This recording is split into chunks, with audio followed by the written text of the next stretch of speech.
Este livro é a mais extraordinária obra da literatura que este mundo já viu. A Bíblia superou em vendas qualquer outra publicação, tendo sido traduzida para mais idiomas que qualquer outra. Algumas pessoas eram tão devotas à crença de este ser o livro da Palavra de Deus que estavam dispostas até morrer neste propósito. Sob o poder de Nero, eles foram devorados por leões ou queimados, presos a estacas por Bloody Mary, a rainha da Inglaterra. Outros usaram este mesmo livro como justificativa para as cruzadas que ceifaram centenas de milhares de vidas inocentes. Esta é a história de como a Bíblia sobreviveu desde os tempos de Moisés até alcançar as margens da América no Mayflower. Numa distribuição Buena Vista Filmes,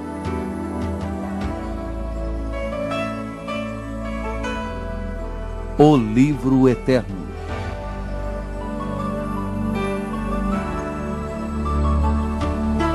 A história da Bíblia.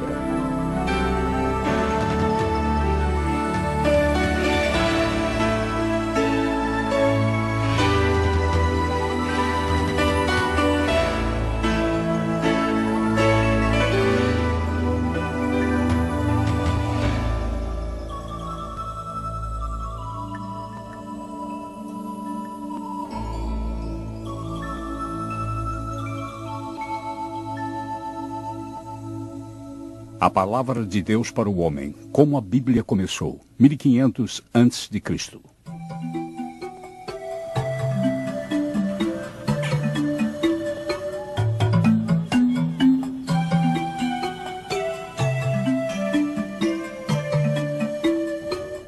A primeira comunicação escrita por Deus ao homem foi chamada de Decálogo, que significa 10 palavras.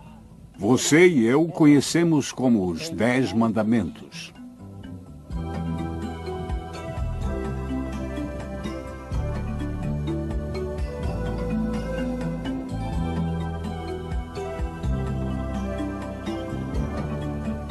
Primeiro foi dada oralmente e depois foi escrita.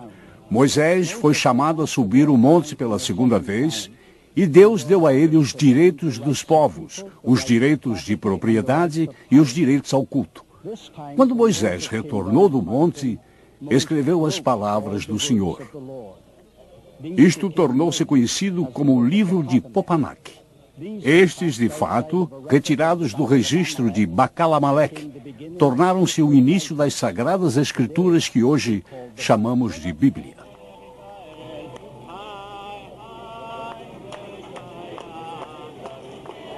Foram 1500 anos para compilar. 40 autores diferentes contribuíram, e eles escreveram em 3 línguas diferentes. Alguns usaram poesia, outros história e outros biografias. Muitos dos que escreveram eram reis ou guerreiros, e outros eram fora da lei. Tudo que foi produzido tornou-se para nós em 2 testamentos reunidos em 66 livros. O Velho Testamento Canon, 300 anos antes de Cristo. Existe uma palavra que precisa fazer parte do seu vocabulário. Se já não faz, a palavra que me refiro é cânon. Ela refere-se à coleção de livros que constituem a Bíblia. Eu estou interessado na Bíblia como ela se refere aos judeus. Eles acreditavam que a Bíblia foi dada aos homens como uma revelação especial, que vinha de Deus e que era o princípio e o fim de toda a autoridade sobre todos os assuntos. Era a mais alta corte de apelação para a qual todo homem deveria ir. A Bíblia que eles tinham não difere da Bíblia que temos em termos do Velho Testamento. Eles vão dizer-lhes que a canonização das Escrituras não aconteceu numa noite. Não foi decidida numa reunião de conselho. É alguma coisa que Deus fez gradualmente. Quando foi feito, dividiram-se em 3 partes. Eles tiveram a lei, ou que eles se referem como Torá. Tiveram os profetas, e depois os escritores, ou como chamaram de hierografia. Isto acontece se vocês olharem no Evangelho de São Lucas, capítulo 24, e em seguida, no versículo 44, vocês observarão que é a mesma divisão da Bíblia que foi dada por Jesus. A escrita era primitiva, e não havia letras minúsculas, vogais ou sinais de pontuação, e nenhum espaço entre as palavras. e eles escreviam do lado direito do papel para o esquerdo. Eles tinham apenas 22 livros na Bíblia deles. Entretanto, era exatamente o mesmo material que está nos atuais 39 livros do Velho Testamento. Mas quando o acúmulo de tais escritos aconteceu? Está dito em Êxodo 24, versículo 4. E Moisés escreveu todas as palavras do Senhor. Quando Alexandre o Grande conquistou o mundo, era uma época de racionalismo filosófico. Os homens viviam fazendo perguntas. Havia estrelas no campo das questões como Sócrates, Platão e Aristóteles. Mas eles não tinham respostas para as perguntas. Eles só tinham as perguntas. Não somente os livros de Moisés foram escritos 1500 anos antes de Cristo, mas lembre-se, de acordo com a tradição, o livro de Jó foi escrito 400 anos antes disso. Em 586 a.C., quando os babilônios vieram e decidiram assolar aquela terra, queimaram tudo que era possível queimar no templo e puseram abaixo todas as rochas e tijolos que o constituíam. Eles levaram o povo cativo e assim o mantiveram por 70 anos. Após todo esse tempo, quando voltaram do cativeiro, se espalharam por todo o mundo. Construíram pequenas sinagogas, onde poderiam cultuar e dar instruções. Para isso, fazia-se necessário uma Bíblia para cada uma dessas sinagogas, e isto resultou em uma nova constituição, a dos escribas. Eles eram exigentes, se autorregulavam da seguinte forma. Poderiam apenas usar peles de animais limpos, fosse para escrever ou para encadernar os manuscritos. Cada página não poderia ter menos que 48 linhas, e nem mais que 60. A tinta usada deveria ser preta e de uma receita especial. Deveriam pronunciar em voz alta cada palavra que estava sendo escrita. Deveriam limpar a caneta e se lavarem por inteiro antes de escrever a palavra Jeová. E toda vez que escreviam, deveria então haver uma revisão em 30 dias. E se 3 páginas precisassem de correção, todo o documento deveria ser refeito. As letras, palavras e parágrafos deveriam ser contados, e o documento tornava-se inválido se 2 letras apenas se juntassem. Os manuscritos só poderiam ser guardados em lugares sagrados, e todos os velhos e usados documentos eram enterrados numa cerimônia especial. Antes da invenção da imprensa, esse processo sacrificante contribuiu para a notável precisão das escrituras, quando comparadas às recentes descobertas arqueológicas. A influência grega, 250 a.C.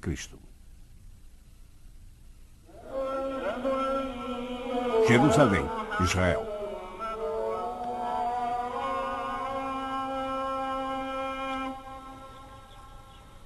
Quando Alexandre o Grande conquistou o mundo, era a época dos raciocínios filosóficos. O homem vivia se questionando. Alguns eram brilhantes na área das questões, como Sócrates, Platão e Aristóteles. Mas eles não tinham respostas às próprias perguntas. Deixaram na mente humana um vácuo, um vazio, algo que precisava ser preenchido, e eles esperavam por alguém que pudesse vir a responder a todas as questões. Quando Alexandre morreu em 323 a.C., o mundo se tornou bilíngue, e o grego era a segunda língua mais falada. Por esta razão, tornou-se importante haver uma tradução da Bíblia para o grego.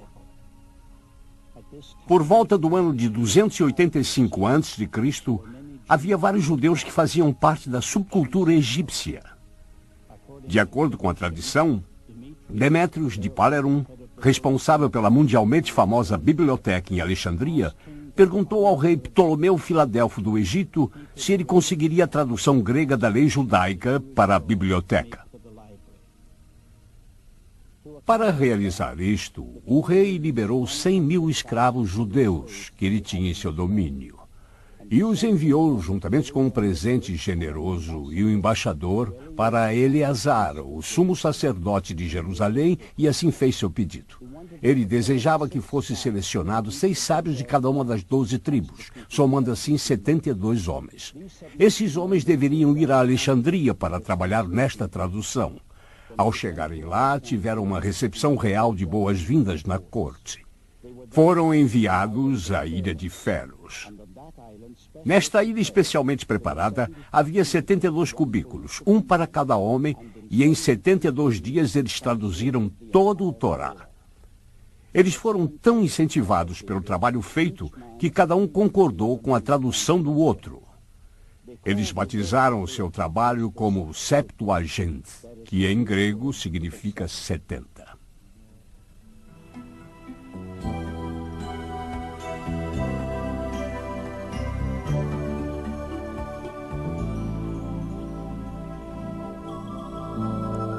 O foco messiânico da Bíblia, 4 a.C. Desde a época do cativeiro babilônico, os judeus vinham vivendo debaixo de uma certa opressão. O Velho Testamento está impregnado de profecias que predizem a vinda de um Salvador que libertaria os judeus e destruiria seus inimigos. Ambos sábios judeus e cristãos concordam que o tema central da Bíblia aponta para um Messias, um Cristo.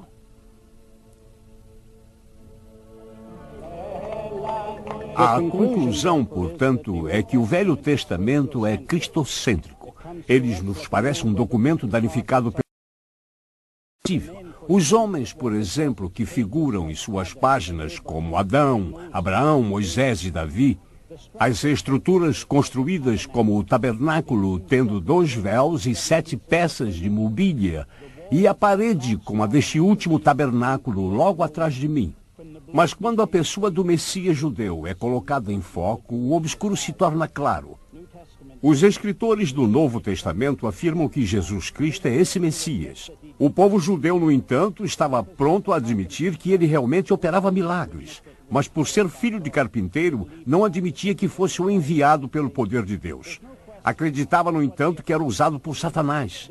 Não há dúvida quanto ao que os discípulos acreditavam. Eles diziam que todos os profetas testifiquem através de seu nome quem quer que acredite nele. E o grande problema que Jesus teve foi por reivindicar o título de rei, o que fez com que o Império Romano ficasse de certa forma irritado. O tema do Novo Testamento coloca o Cristo em total evidência, porque eles acreditavam ser Jesus de Nazaré. Os líderes religiosos judeus denunciaram veementemente sua conclusão.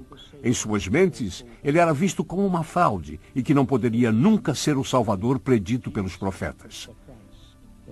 Para os escritores do Novo Testamento, Jesus era o Cristo, o Messias. Eles afirmavam que, num retrospecto, poderia-se ver que todas as Escrituras profetizavam acerca deste homem, o qual sua mensagem seria a base de quase todas as passagens do Novo Testamento. As revelações de um homem da Galileia, 4 a.C. a 29 depois de Cristo. Eu trouxe a esta adormecida cidade de Belém que nos transporta de volta ao livro de Gênesis, por haver milhares de recordações. Algumas delas trágicas, outras triunfantes. Nestas colinas atrás de mim, era onde Davi apacentava suas ovelhas, e onde Samuel, o profeta, o ungiu e o fez rei de Israel. Mas o mais prodigioso acontecimento, de acordo com os cristãos, se deu nesta cidadezinha. Eu sei que ao falar o nome Jesus Cristo, este lhes pareça bem familiar. Mas talvez você se esqueça de que ele verdadeiramente viveu a história. O povo contemporâneo a Jesus o identifica e, sem dúvida, fala da enorme influência que exercia e dos milagres que operava. Ele fez revelações fantásticas sobre si. Ele declarou ser o Filho de Deus e que havia sido enviado pelo Pai para trazer salvação à humanidade. Também afirmou ser o caminho, a verdade e a vida, e que ninguém chegaria ao Pai se não fosse através dele. Confúcio, Buda ou ainda Maomé, nenhum desses fizeram tais afirmações tão corajosas. Mas sua grande revelação em relação à sua morte sacrificial é que ressuscitaria dentre os mortos em 3 dias. Para os líderes religiosos judeus daquela época, suas declarações eram absurdas, na verdade blasfemas. E então o entregaram às autoridades romanas e estas o levaram a um lugar chamado Monte da Caveira, o qual muitos historiadores acreditam ser este local, e numa cruz de madeira o crucificaram. Mas esta rocha não foi o fim da história. Próximo ao monte da caveira onde o crucificaram, havia um jardim, e neste jardim havia uma tumba cavada na rocha. E foi neste sepulcro que puseram seu corpo, já sem vida. Muitos historiadores acreditam ser este o local onde tudo aconteceu. Removeram uma grande pedra e a rolaram até a entrada. Fecharam o túmulo e puseram soldados romanos para vigiá-lo. No domingo seguinte, cedo pela manhã, as mulheres vieram embalsamar o corpo. Ao chegar, descobriram que ele já havia sido embalsamado. Os lençóis ainda estavam no lugar, mas o corpo não. E logo os discípulos disseram que ele havia ressurgido dos mortos. Mas as autoridades tentaram dar todo tipo de desculpa concebível para explicar o desaparecimento do corpo. Eles disseram, por exemplo, que os discípulos o haviam roubado, mas nunca explicaram como eles conseguiram fazer tal coisa. E nunca expediram uma ordem para prendê-los. Os soldados disseram: nós adormecemos em serviço, porém ninguém nunca os repreendeu por terem dormido em serviço. E qual o tribunal que aceitaria como testemunha confiável alguém que dormia no momento em que o crime era cometido? Para as autoridades, sua morte foi a conclusão de um capítulo desagradável no calendário de uma nova seita religiosa. Para os escritores do Novo Testamento, a ressurreição de Jesus foi a confirmação definitiva de que ele era o verdadeiro Messias. O apóstolo Paulo escreveu que se Cristo não tivesse ressurgido dentre os mortos, nossa fé seria vã. Sendo fato ou ficção, literalmente transformou os discípulos de homens amedrontados que se escondiam atrás de portas trancadas a líderes dispostos a serem perseguidos e até morrer em nome de sua fé neste homem. A compilação do Novo Testamento, de 0 a.C. a 90 d.C. Se fôssemos pegar o primeiro século e dividi-lo segundo os fatos verídicos, teríamos 3 divisões. Primeiro seria o período da verdade viva. No tempo em que o mestre dos discípulos estava vivo, e enquanto ele viveu, suas palavras foram importantes. Está registrado, segundo o Dr. Lucas, que escreveu seu evangelho, que ele era poderoso em palavras e atos. Isso significava que suas palavras eram oráculos e seus atos milagres. Quando chegamos ao segundo período, do ano 33 ao 50, seria o período da tradição oral. Eles não se preocuparam em escrever, pois acreditavam que ele voltaria em breve, e escrever era desnecessário. Mas quando se chega à terceira divisão do ano 50-90, então é o período da comunicação escrita. Foi nesta época em que certas condições ocorreram que exigiu-se a escrita de cartas, e estas cartas tornaram-se base do Novo Testamento. O cristianismo crescia em tal proporção que os apóstolos mal conseguiam manter o ritmo, com a rápida expansão. O hábito de escrever cartas se tornou uma ferramenta indispensável para se comunicarem com a igreja que acabava de surgir. Em alguns casos, eles escreviam para recrutar novos membros, em outros, para encorajar. Estas mesmas cartas se tornariam parte da Bíblia. Pedro escreveu aos cristãos hebreus que se difundiram ao longo da Ásia Menor por causa da severa perseguição, para a qual precisavam de um maior encorajamento. Embora tendo sido retratado como foi em Atos, capítulo 12, foi fiel até o fim de seus dias. João, sendo o mais jovem dos apóstolos, sobreviveu a todos. Ele escreveu 3 cartas, ou epístolas, as quais inspiravam a uma vida santa, e um evangelho o qual destacou coisas que foram omitidas pelos 3 outros escritores. Seu trabalho mais extraordinário foi escrever quando estava exilado na ilha de Patmos. Ele levantou o véu e nos permitiu ver o futuro em seu livro, que se tornou conhecido como Apocalipse. Porém, o mais notável escritor do Novo Testamento foi o mais zeloso perseguidor da igreja no princípio, Saulo de Tarso. O primeiro mártir cristão, 35 d.C.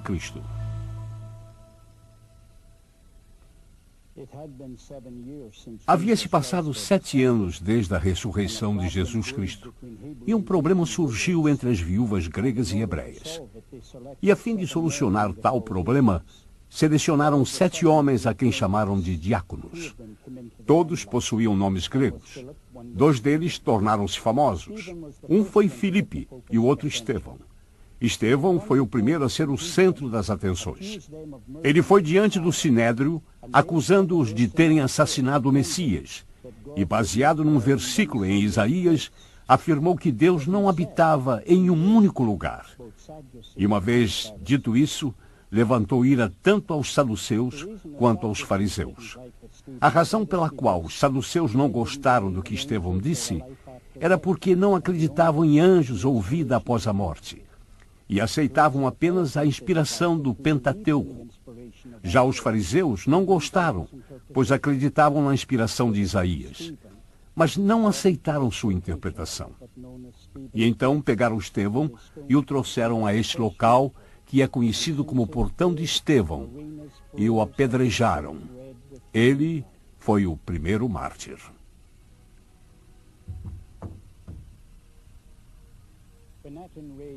E desde aquele dia, o chão das arenas foram encharcados com sangue humano.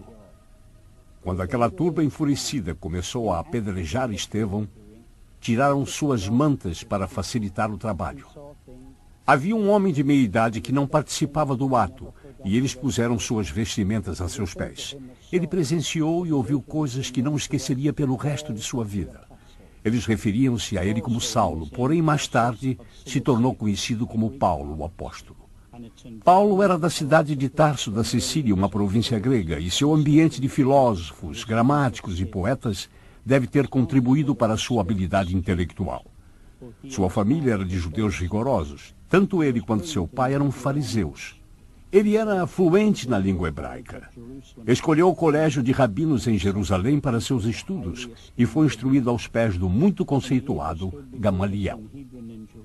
Quando mais tarde esteve diante do Sinédrio em Jerusalém, disse-lhes que era romano, isto é, possuía a cidadania romana. A reação deles a essa informação testificou seu valor.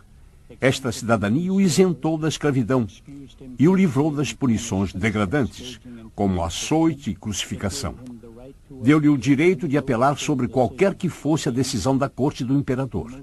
E o mais importante de tudo, garantiu-lhe a liberdade para percorrer o mundo. Ele foi possuído por um incontrolável desejo de perseguição aos cristãos ao presenciar o que fizeram com Estevão. Sua sede era insaciável. Ele aumentou o seu campo de perseguição partindo numa missão até Damasco. E nessa jornada, através de uma visão, ele radicalmente converteu-se a Cristo. Sua paixão, no entanto, nunca diminuiu. Foi meramente redirecionada.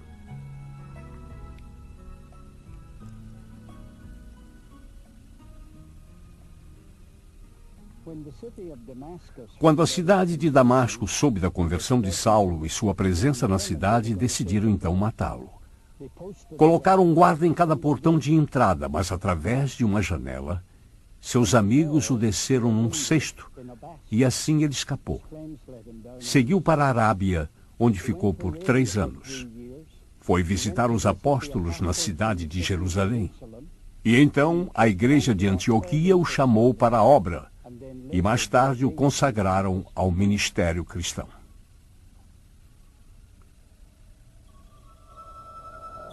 A caneta poderosa de 45 a 68 depois de Cristo. Ele se tornou um mito em sua própria época. Ele começou abrindo caminho para as igrejas dos gentios, em 2 continentes distintos, talvez em 3, ou então 4 jornadas missionárias. Seu trabalho foi incansável por 30 anos.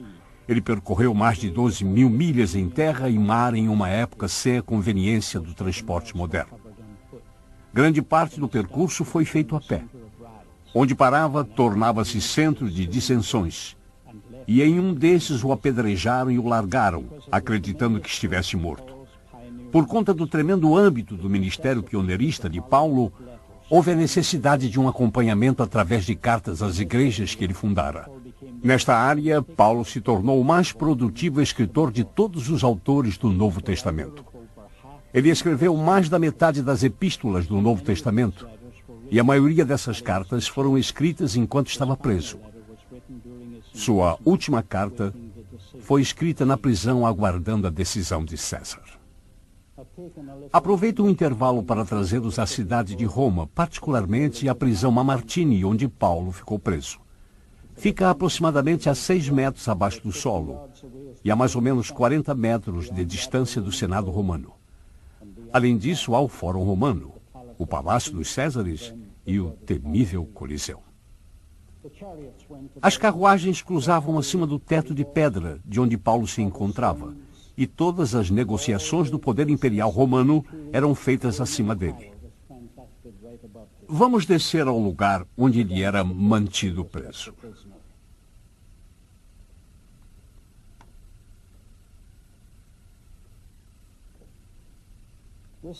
Esta é a legítima cela de onde Paulo escreveu a última carta.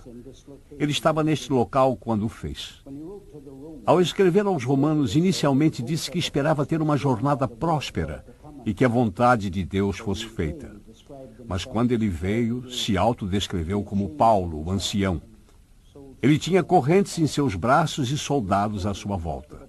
Sentia muito frio e falava num manto que havia esquecido em Troade. Ele estava sem amigos e dizia: Dimas me abandonou, amando o presente século, ele disse. Na minha primeira defesa, ninguém foi a meu favor. Antes, todos me desampararam. E sentia que tudo estava acabado. E disse: estou pronto para ser oferecido por libação. Se fosse possível para nós, de alguma forma, conhecer a pulsação de Paulo, e assim descobrir o que sentia e perguntar-lhe: como está Paulo? Ele diria: sou um apóstolo de Jesus Cristo, pela vontade de Deus.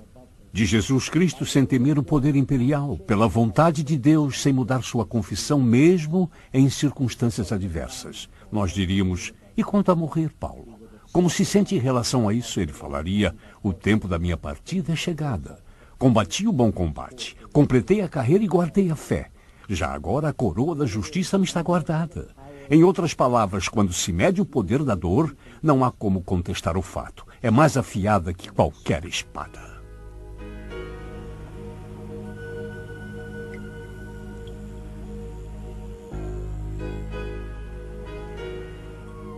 O apóstolo Paulo foi um de uma longa lista de escritores do Novo Testamento que foram martirizados. Segundo a tradição, foi supostamente aprisionado como Paulo e morreu nas mãos do imperador Nero. Ele foi trazido chicoteado e crucificado de cabeça para baixo. De acordo com o historiador John Fox, Pedro escolheu ser crucificado, mas no fundo não se achava digno de padecer da mesma maneira que Jesus. Tomé, segundo a tradição, viajou à Índia, onde morreu queimado por causa de sua fé. O único apóstolo que escapou do martírio foi João. Acredita-se que sobreviveu mesmo sendo queimado em óleo. No entanto, viveu até a idade bem avançada. Todos os outros autores do Novo Testamento foram ou crucificados, mortos pela espada, açoitados, decapitados ou queimados vivos. Onde estão todas essas cartas? De 50 a 90 depois de Cristo. Os mais antigos fragmentos do Novo Testamento datam do ano 120 a 150 depois de Cristo. É conhecido como o Manuscrito de Ryland e é guardado na Universidade de Manchester, na Inglaterra. Acreditando-se que o Evangelho de João tenha sido um dos últimos a serem escritos do Novo Testamento, o documento original deve ter sido escrito 25 anos antes. Não há mais disponíveis cópias da primeira edição da Bíblia. Mas isso não deve nos alarmar após termos tomado conhecimento como era exaustiva a preocupação com relação a documentos antigos e meticulosa supervisão em conservá-los. A Bíblia nos foi dada em fragmentos e os paleógrafos tiveram que juntar vários documentos para obter uma cópia completa. As descobertas mais recentes desses manuscritos confirmaram o meticuloso processo de cópia das Escrituras e dissipou a concepção de que a Bíblia não é uma tradução precisa dos autores originais. A mais recente dessas descobertas ocorreu em 1947, ao serem encontrados rolos de pergaminho no Mar Morto. O mais importante segmento disso se referia ao Qumran. Existiam 11 grutas onde eles em grupo encontraram esses documentos, e com isso acreditou-se que era parte da biblioteca de uma seita dos essênios, o qual tinha uma pequena comunidade não muito longe de onde estamos neste momento. Nos foi de grande valor todas essas descobertas. Em primeiro lugar, nos habilitou a reproduzir coletivamente todo o Velho Testamento, com exceção do livro de Esther. Em segundo, foi construída uma ponte que nos aproximou dos manuscritos originais de 1000 anos atrás, sobre tudo que possuímos anteriormente. E em terceiro lugar, e provavelmente o mais significativo, descobrimos que realmente não tivemos que fazer nenhuma alteração no que fora traduzido originalmente na Palavra de Deus.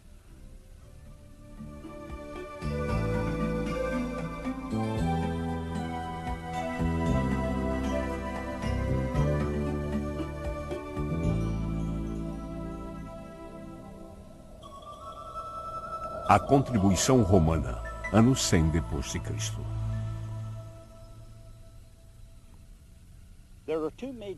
Houve duas grandes contribuições feitas por Roma ao cristianismo, embora não tenha sido intencional. A primeira foi no campo da lei administrativa. Data-se do ano de 451 depois de Cristo, quando tinha o que chamavam de 12 lápides. Mas o império cresceu até se tornar 120 mil pessoas. Com isso, desenvolveram um processo jurídico. E uma vez tendo sido bem feito, tornou-se a base das leis na Europa, especialmente na Inglaterra. E por causa desta última, também nos Estados Unidos, Canadá, Austrália, África do Sul e onde quer que o idioma inglês fosse falado. Foi uma grande contribuição ao cristianismo, pois onde quer que seus cidadãos fossem pelo mundo, estariam debaixo dessa proteção. A segunda maior contribuição foi na área da construção. Eu digo construção porque a maior preocupação era a mobilização de um exército. Eles queriam ter a certeza de que o exército poderia se locomover da forma mais rápida possível. Assim, construíram estradas, pontes e muralhas. Aqui ao meu lado pode ser visto um aqueduto construído no século II, que trazia água fresca à cidade de Cesareia. E observe como está bem conservado, ainda nos dias de hoje. Esses dois e muitos outros contribuíram grandemente para a expansão do cristianismo. As catacumbas sob a cidade de Roma eram usadas para enterrar os cristãos. Estima-se haver 4 milhões de covas aqui. Em Roma, existiam 40 congregações cristãs separadas, encontradas logo após a última perseguição. Nesta época, os cristãos poderiam ser encontrados no Império Romano, bem como na distante Inglaterra. Não somente cresciam numericamente, mas penetravam verticalmente através de cada segmento social. Sabemos que não somente os pobres, mas também os ricos seguiam com prazer. O cristianismo nunca sobreviveria sem a Bíblia. Era o que a igreja primitiva tinha em comum. Se tornou o verdadeiro fundamento no qual os seus seguidores viviam e morriam. Dando os primeiros passos, ano 150 depois de Cristo. Tenho certeza que cada pai lembra-se dos primeiros passos de um bebê. E de igual modo, estou certo de que vocês adorariam ter uma câmera para registrar esses primeiros passos num filme e recordar as pernas bambas, os passos incertos, o que significava que o bebê tinha músculos no corpo. Só faltava se desenvolver. É mais ou menos da mesma forma que a igreja cristã entrou para as páginas da história. É controvertido o que causou isto, mas é demonstrado pela igreja primitiva que havia músculos em seu corpo e estes iriam desenvolver-se. Todas essas controvérsias e heresias tentaram destruir a unidade da igreja, a pureza de sua doutrina e a autoridade da Bíblia. De fato, esses ataques resultaram em 3 propósitos benéficos. Primeiro, provaram que as heresias poderiam causar um efeito saudável no corpo. Afinal, os germes estimulam a produção de anticorpos. Segundo, as falsas teologias foram instrumentos para fazer nascer a verdadeira teologia cristã. Finalmente, o mais importante para a nossa história, os conflitos forçaram o desenvolvimento do reconhecimento universal da autoridade da Bíblia. Um dos mais notáveis homens que defendeu a igreja contra essas heresias foi Policarpo. Ele era discípulo do apóstolo João e foi indicado por ele para ser o pastor da igreja de Esmirna. Ele era conhecedor de praticamente todas as cartas do Novo Testamento. Após muitos de sua igreja enfrentarem corajosamente os leões, os perseguidores clamavam pelo seu pastor, Policarpo. Foi um dos servos que, sob tortura, denunciou onde o mestre estava.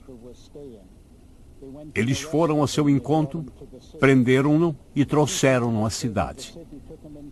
O chefe dos magistrados o colocou em sua carruagem e pediu para chamar o imperador de senhor e oferecer sacrifício a ele. Ao se recusar a fazer isso, foi lançado para fora da carruagem e, ao cair, quebrou o tornozelo. Eles o pegaram de volta e o levaram à arena. Lá, o juiz deu-lhe a oportunidade de amaldiçoar a Cristo. Desta forma, seria libertado. E ele deu a famosa resposta: por 86 anos eu o servi, e a mim nenhum mal ele causou. Como eu poderia blasfemar contra meu rei e salvador? Ao perceberem que ele simplesmente não temia os leões, alguém nas arquibancadas gritou: queimem-no! E isto ecoou por toda a arena e logo todos gritavam: queimem-no! Queimem-no! Quando ele foi lançado ao fogo, o executor, insatisfeito por estar queimando rápido demais, penetrou uma lança em seu corpo.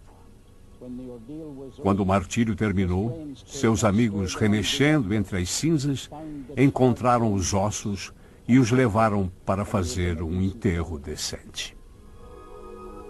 As transformações do Coliseu de 80 a 303 d.C. Aqui atrás estão as ruínas do velho Coliseu romano. Ele começou a ser construído pelos Vespasianos no ano 72 d.C. e foi concluído pelo seu filho Tito no ano 80 d.C. Mas vieram os normães em 1084 e o deixaram do jeito que o vemos hoje. Mas por que foi deixado neste estado? Provavelmente por ser um monumento aos mártires cristãos. Sem dúvida que é o símbolo do poder da Roma imperial. Por outro lado, é uma das páginas obscuras da história humana, na qual a igreja teve que enfrentar dura perseguição. A história dos mártires é contada em 10 capítulos e 10 diferentes séries de perseguições ocorreram contra a igreja. Elas podem ser citadas assim: até o ano 250 d.C., era a nível local, mas acabou se tornando uma questão para o Império. Em segundo lugar, era tudo normal, embora nem sempre centralizado em um imperador. O alívio, o apaziguamento veio com a morte do imperador. Embora uma perseguição judia tenha precedido isso, a hostilidade romana começou no ano 64 d.C., ocasionada por Nero. O historiador romano Tácito fez um relato da cidade de Roma em chamas. Nero declarou que isto tinha sido obra dos cristãos e matou muitos deles após terríveis torturas. Outros historiadores falam de uma manta incômoda que os cristãos eram obrigados a usar. Era feita de um tecido grosso coberto com piche, cera e enxofre. Vestidos com esta manta, eles eram pendurados pelo queixo com lanças afiadas, fixadas no solo e incendiados. Nero os colocou em chamas à meia-noite para servirem como tochas para a cidade. Histórias são contadas de que casas eram lotadas de cristãos e em seguida incendiadas. Grupos de 50 amarrados com cordas eram lançados no mar, espadas, cadeiras incandescentes, rodas para esticar corpos humanos e garras de ferro para rasgá-los. Todas essas tentativas de Roma eram para acabar com a influência dos cristãos. Existem 4 razões fundamentais para a perseguição aos cristãos pelo Império Romano. A primeira era política.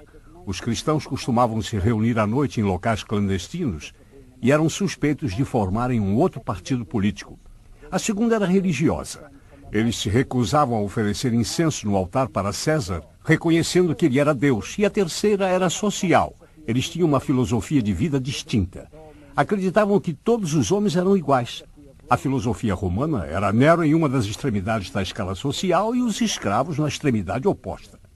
E, por fim, tinham as razões financeiras, pois o povo vivia, por exemplo, da confecção de efígies e pequenas imagens de idolatria da deusa Diana, e o evangelho as tirou do mercado. A 10ª e última destas séries ocorreu no mês de março do ano 303 d.C. Foi um édito emitido pelo imperador Diocleciano. Ele decretava fim a todas as reuniões, destruição de todos os templos, a deposição de todos os oficiais, o encarceramento de todos aqueles que persistiam na desobediência e em submissão a todos os escritos sagrados que, por sua vez, deveriam ser confiscados e queimados. Eusébio, o historiador, confirmou que um posterior édito ordenava aos cristãos a oferecer sacrifício aos deuses pagãos, senão seriam mortos. Ele também relatou que as prisões ficaram tão lotadas que não havia espaço para acomodar os criminosos. A perseguição afrouxou quando Diocleciano abdicou e se aposentou no ano de 305 d.C. Galério estabeleceu um decreto em seu leito de morte no ano 311 d.C., dando tolerância ao cristianismo. Quando alguém questiona que proveito se faz desses 241 anos de perseguição, admitimos ser uma difícil pergunta a ser respondida. Mas se você reconhecer que debaixo de cada onda de perseguição, o número de fiéis aumentou, consegue perceber que eles enfocaram a definição do que era uma igreja? Eles ainda questionavam o direito daqueles que se comprometiam sob perseguição de manterem ou não uma amizade com os demais crentes. E então, há a questão a respeito da autoridade da Bíblia. Mas quando paramos e pensamos, tinham certas cartas que, mesmo sem serem ainda canonizadas, possuíam suprema autoridade e redirecionavam as prioridades do povo. Agora há um interesse neste livro indestrutível.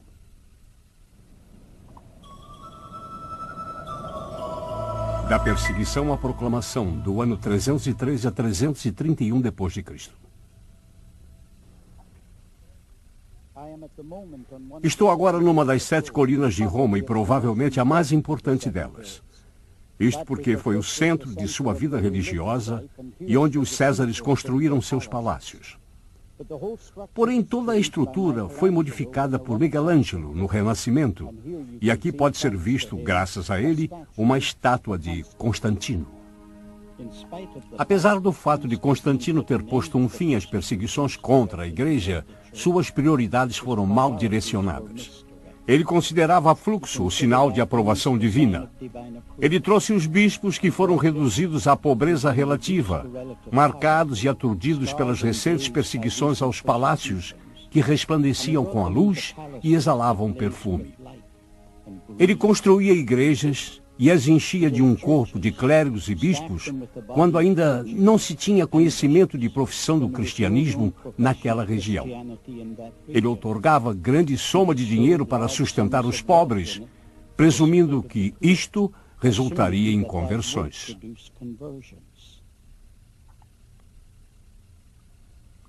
No entanto, ao dizer todas essas coisas negativas a respeito de Constantino, posso mencionar uma positiva. Foi ele quem pediu a Batenácio para providenciar 50 Bíblias e copiá-las para que pudesse levar à sede do novo império no leste, Constantinopla. Isto resultou numa coisa.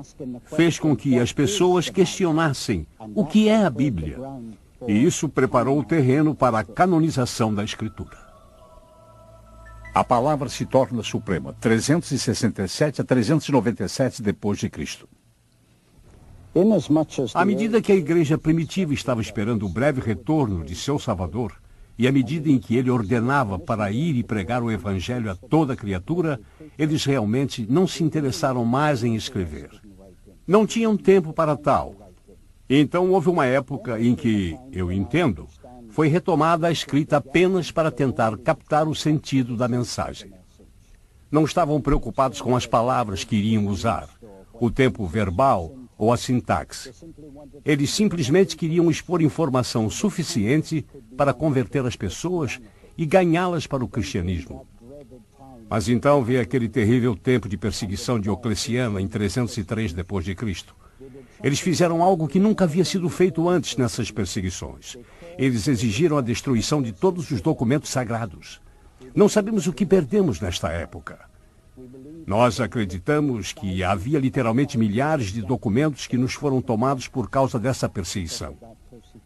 Então, logo esse período passou, veio o ávido desejo de saber o que estava escrito. Neste período, os escribas estavam muito ocupados, e sua ocupação principal era naquilo que supostamente seriam as cópias das Sagradas Escrituras, mas já havia literalmente 13.000 dessas cópias circulando em Crisendom.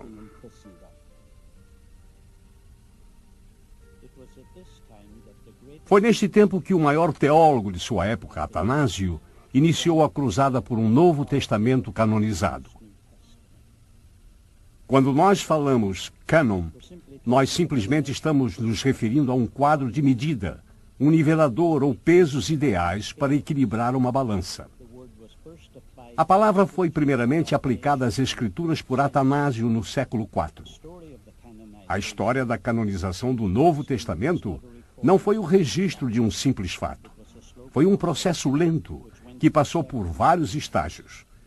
Mas em 367 d.C., Atanásio escreveu uma carta na qual ele listou pela primeira vez nos registros da história os 27 livros do Novo Testamento. Em 397 d.C., o Concílio de Cartago deu a primeira aprovação oficial dos 27 livros do Novo Testamento. A Igreja, de um modo genérico, agora possui uma voz de autoridade. Para esta autoridade, todo concílio, conclave, pastor ou papa, todo corpo deliberativo se submeteu.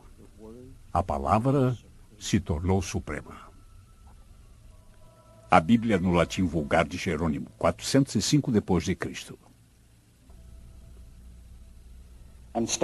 Estou de frente para uma gruta de pedra na cidade de Belém que mede 20 por 20, onde um homem passou 16 anos de sua vida.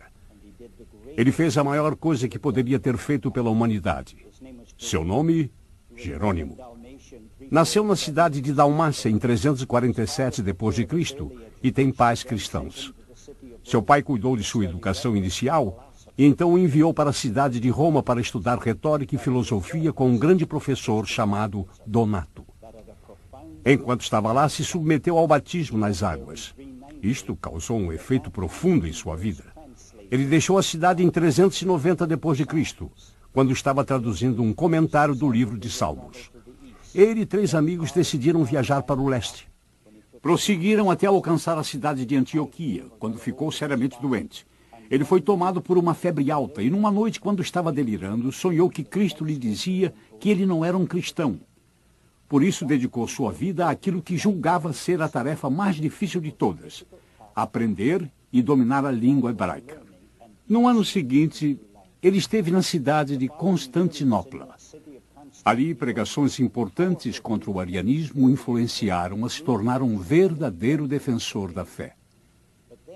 Então, 2 anos mais tarde, ele foi à cidade de Roma presidir um concílio que estava havendo lá.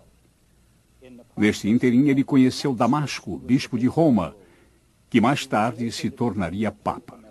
Um forte vínculo nasceu entre esses 2 homens e uma grande amizade surgiu. Grande o bastante para que, se Damasco pedisse a Jerônimo que, se fosse possível, traduzisse pela primeira vez o Novo Testamento do hebraico direto para o latim. O latim se tornava cada vez mais importante nos negócios do Império. Na África do Norte estava sendo usado na comunicação exclusivamente para informações religiosas. E então se fez indispensável uma tradução precisa do original para o latim. E não havia ninguém melhor qualificado que Jerônimo. Ele se mudou para Belém para viver uma vida monástica e se dedicou totalmente a esta enorme tarefa. No ano de 405 d.C., sua missão havia sido concluída mas ele passou o resto de sua vida se dedicando a escrever defesas para a fé ortodoxa.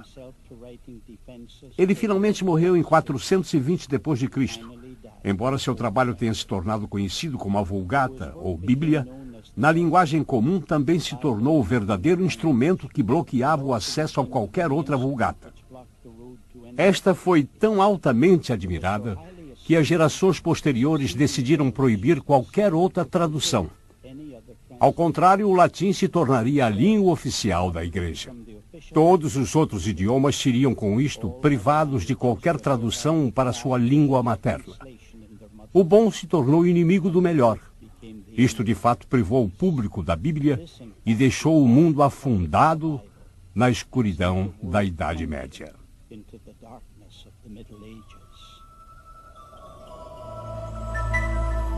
O movimento no mosteiro, ano 382 d.C.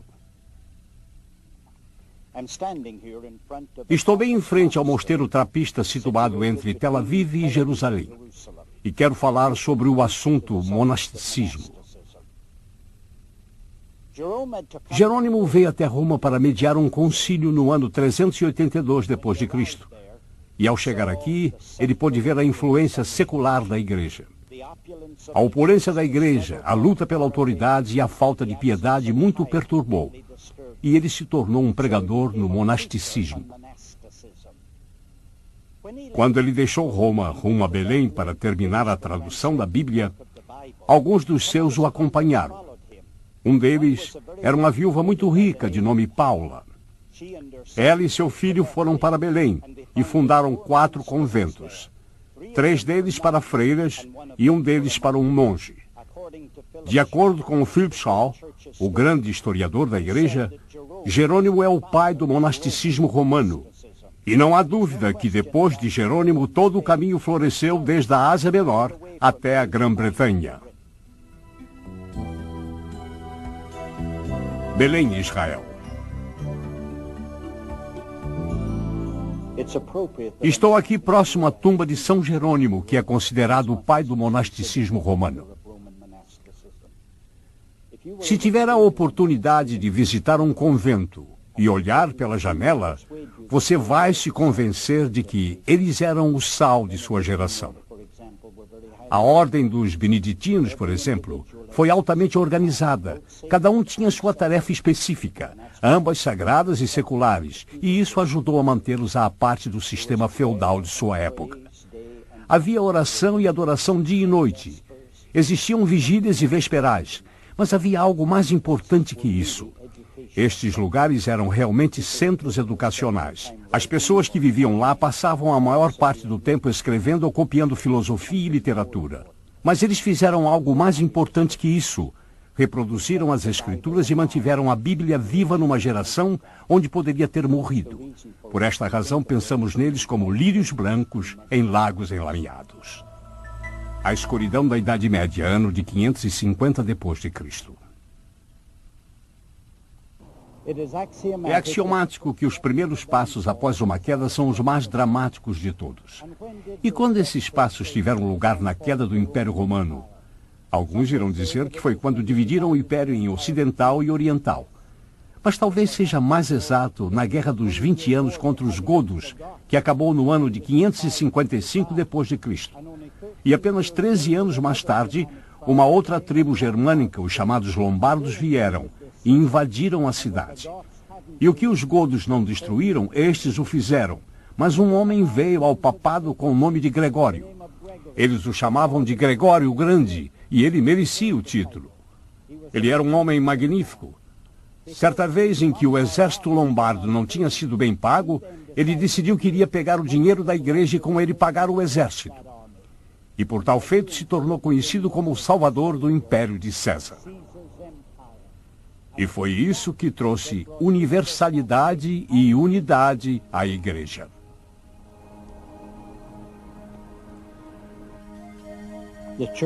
A igreja foi o poder absoluto durante esta época. Mas este poder é um triste capítulo na história do cristianismo. A Bíblia foi relegada às portas trancadas de um convento. Foi colocada em um pedestal e confinada a uma linguagem que apenas alguns poucos privilegiados podiam ler. Enquanto isso, a igreja era consumida com seus objetivos políticos, e isso resultou em cruzadas e outras atrocidades. Um número incontável de vidas foram ceifadas, mas desta vez a igreja foi a responsável. No entanto, nas longínquas ilhas britânicas, a Bíblia estava apenas começando a sacudir as ondas que mudariam o curso da história para sempre.